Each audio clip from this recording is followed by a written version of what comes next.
بقول لك ايه انت ولا جعان واللي ياكلك يا ريت ازاي ومعناش فلوس. تعالى بس انا اكلك، هنعمل اللي احنا فيه نشوف نقدر جايين نقيم الاكل بتاع المطعم ده. سيب على الله. فكره حلوه بس شكلك هتورط. تعالى بص.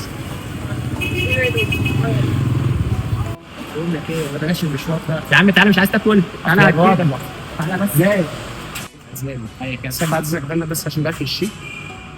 ساب ايه؟ انت ما تعرفش مين ده جاي يعمل لك اعلان. اعلان ايه؟ مين حضرتك؟ ما تعرفنيش؟ لا ما اعرفكش. سيبها بتاع ازاي هنا ولا ايه؟ طب مين اللي متفق معاك على الاعلان؟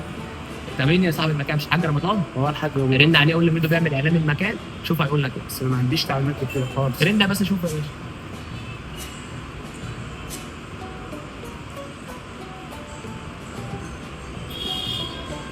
الموبايل مفروض.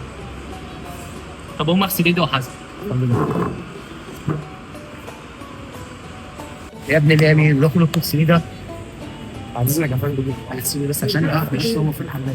ما الاستاذ مين قدام نص ساعه في الحمام مش هينفع كده عشان هو بالظبط تاني معلش.